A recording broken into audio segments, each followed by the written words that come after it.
Hi everyone.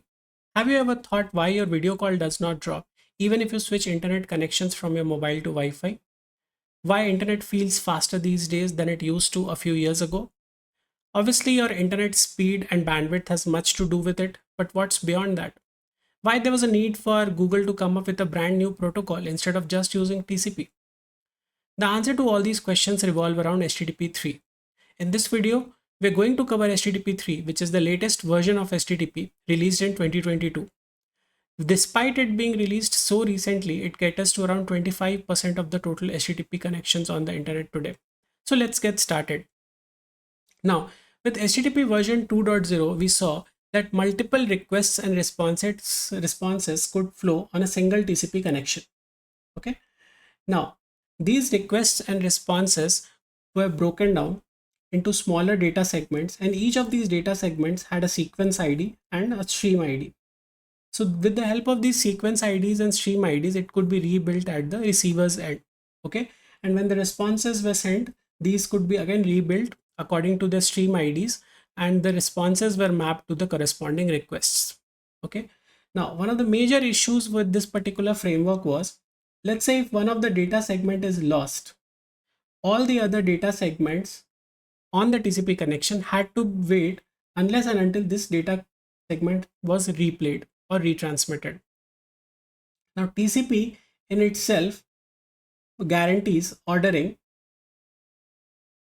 as well as provides reliability.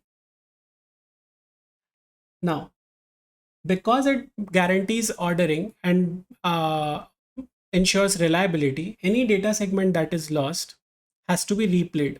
And because it maintains ordering, therefore, all the other data segments will wait in the queue unless and until the lost data segment is sent again. Okay. This had an issue of head of the line blocking.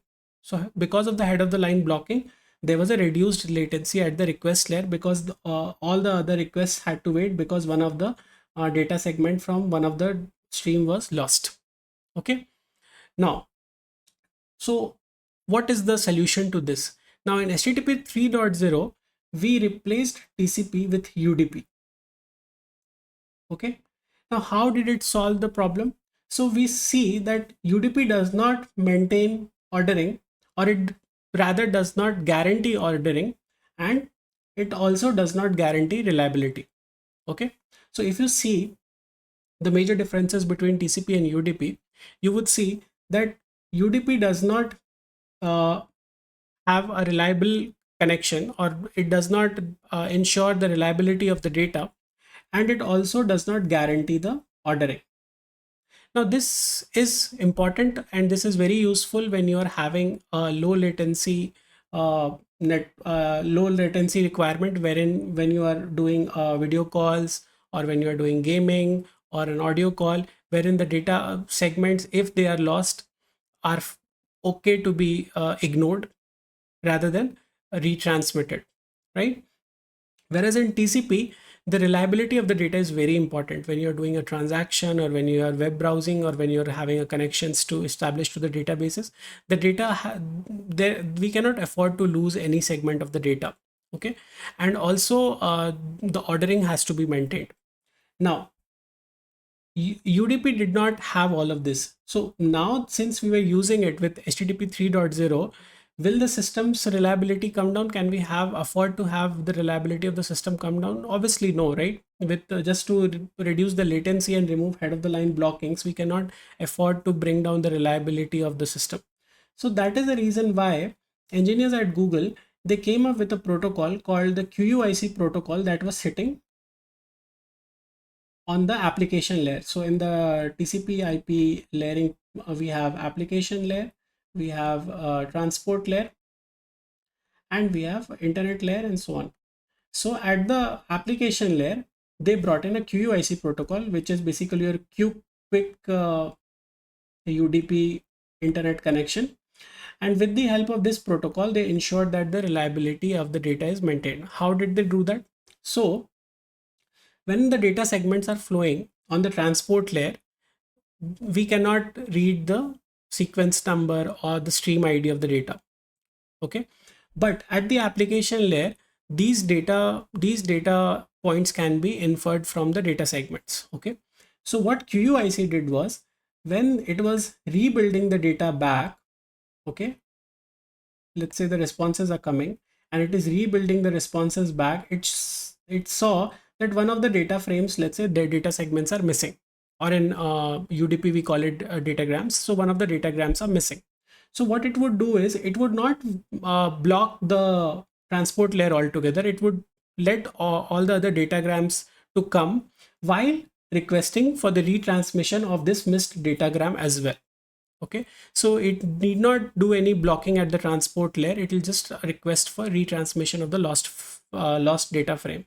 And since UDP did not maintain ordering, so what it would do is, since it was able to read the sequence number and the stream ID, it would rebuild the data and it would reorder the data at the application layer. So the transport layer need not deliver the ordered data. Okay, so with the help of QUIC on top of UDP, the reliability of the system was maintained while getting all the benefits of the UDP. So basically we had lower latency, higher throughput, and the QUIC itself basically implemented your reliable connections, as well as the transmissions were ensured that if any data grams are missed, they need to be retransmitted, and the QUIC protocol used to request for that. Even flow control, congestion control, they were all introduced in QUIC, and it could maintain the flow of the data, as well as if there are any congestions, or if it needs to maintain the particular bandwidth of a particular stream, it could do that through QUIC protocol. Okay, now, so as a result, QUIC on top of UDP removed the head of the line blocking in transport layer, achieving the same level of reliability as that of TCP. And as a result, what happened, your latency was reduced and there was a higher throughput in the system.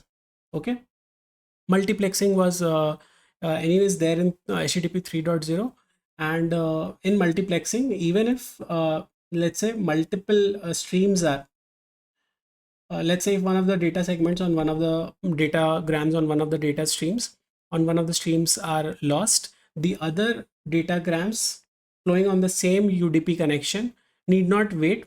It continued to flow through. Okay, so as a result, even if one packet is lost, only the affected stream used to wait, because only the affected stream used to, whenever the data was rebuilt at the receiver's end, only that particular stream or that particular request or response had to wait for that particular transmission to happen and the data to be rebuilt. The others continued to flow.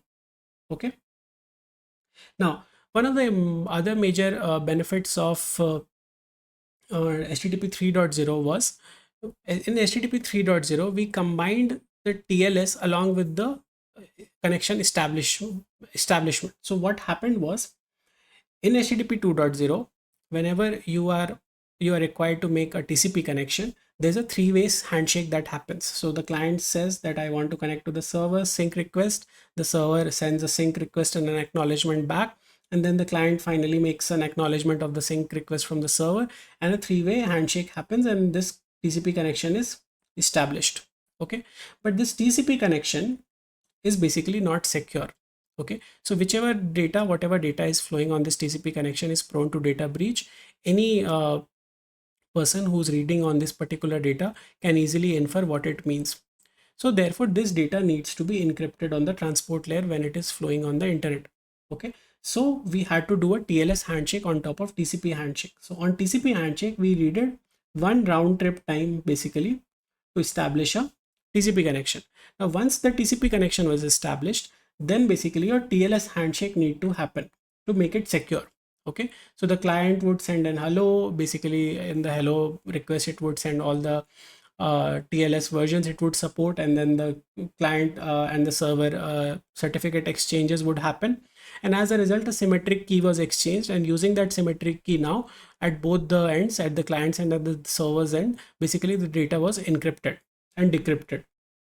So, and at the TLS handshake, in the TLS handshake, one round trip time was required. So as a result, to establish one connection, a TCP connection on TLS, two round trip times were required. Now, what HTTP 3.0 said that I will not make it sequential, I'll parallelly do it while I'm establishing the connection. So while I'm establishing the connection, I'll do the TLS handshake also. So the server says an initial sync hello. Basically, it contains all the TLS version it supports and etc. etc. And then the server will basically send the certificates, and the certificate handshake will happen, and the symmetric keys are exchanged, and then basically your connection is established. Okay, QUIC connection on top of UDP is established, and it out of the box supports TLS. Now HTTP 3.0, because during the connection establishment itself it required TLS handshake, TLS was made mandatory.